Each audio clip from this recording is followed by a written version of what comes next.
Okay, so it is time for another unboxing of some comic art.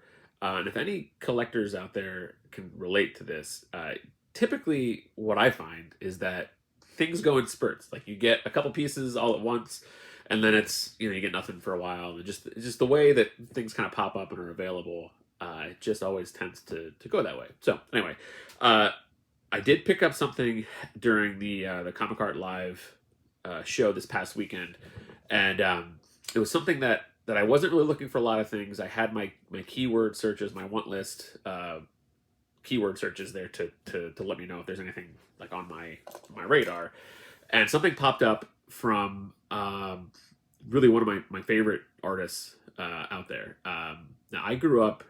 I first started reading comics in the '90s, and Superman was what kind of got me into comics. But I was also a fan of X-Men at the time, and this artist was an X-Men artist. Then he jumped over to an indie title for a long time that he's associated with, and then I kind of followed his career. I dropped out of comics for a while, and then this artist returned um, on a title that I was very interested in, and that title is Batman. So, with all of those clues, I gotta think somebody out there has figured out who this artist is. But let's open it up and take a look at what I have. So this is something that I picked up from Nick Barucci. I saw it pop up, and it was a very reasonably priced piece of art. This artist tends to go for a premium, which I have a lot of pieces. Well, I mean, I do. I have multiple pieces from this artist, and I've always thought that he's a known commodity. I love his work. It always continues to get better, in my opinion, and that's saying something when you're talking about an artist that you really like. He always seems to challenge himself, and it shows in the work. So, wow, this is nicely taped in here, so that's good. Um, so yeah, so the page that I have is not something that's like super like action heavy or superhero focused. It's just a good piece of storytelling and some character work that I this is, like I said, this is from Batman, like I said, and I really like the characters of Alfred and Jim Gordon. So they show up in a lot of pieces that are in my collection, and this is no different. This specifically relates to the Bruce Wayne and Jim Gordon dynamic. So this looks really cool. Okay, let me get it open from the bag here. So the artist is Greg Capullo, if the clues didn't tip you off. The title is the Batman title. Stories that I really liked. Yeah, so that was the announcement of Greg Capullo on Batman is what got me back into comics. Just because I love Batman. And I love Capullo, and I was very intrigued to see what he would do on a Batman title. I wasn't familiar with Scott Snyder at the time when the New 52 announcements came out, but I quickly became a fan. So I enjoyed their whole run on Batman, including Metal, Death Metal, just some fun, crazy work. Yeah, okay, so let's take this out here. Almost done. Great job, Nick Barucci. Packed nicely. So kudos to whoever had a hand in getting this one safely to me. Okay, let's get this out of the top loader. Okay, so I have another piece that I have a couple pieces that feature Jim Gordon from the Batman run. Yeah, this is cool. Yeah, I like this. This is cool. All right, so this is from the end of the 0 year story, and that was it was Scott Snyder and Greg Capullo's take on the origin of Batman. It was a year long story, kind of broken up into two parts. Um, this is from the end of the second part, the kind of like the epilogue of this of the story, and there you go. It's got uh, Wayne Tower on there, and then at the very end of the story, this is where Gordon they announced that he has been promoted to commissioner, and they are throughout the story they've kind of become to trust each other, and it kind of builds on their relationship. I have a page from earlier in the story where it's a very adversarial relationship that they have. Gordon comes to Wayne Manor, and Bruce is like, leave me alone. I don't trust the police. I want nothing to do with you. Kind of go away. Kind of brushing him aside.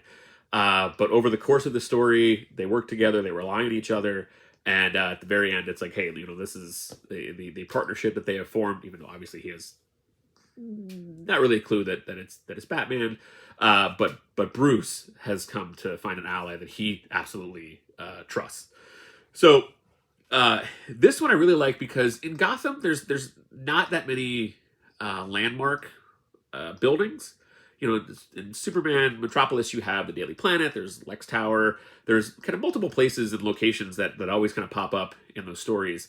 But in the Batman in Gotham, you have like the Majestic Theater where Bruce's parents were killed outside of.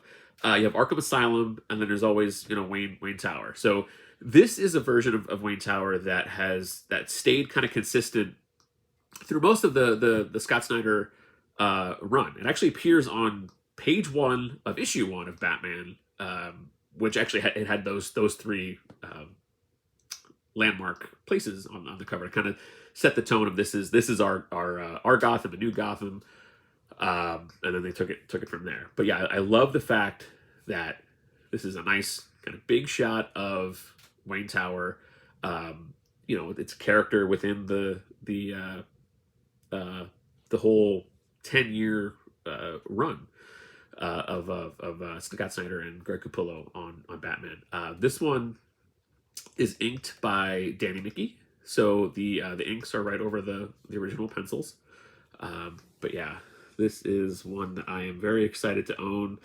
Fits nicely in with what I have. It pairs nicely with that other page that I said that has Bruce and Gordon kind of feeling each other out as far as like, what can I trust you? What's going on? But this is definitely them at the end saying, yeah, okay, this is a partnership that will last.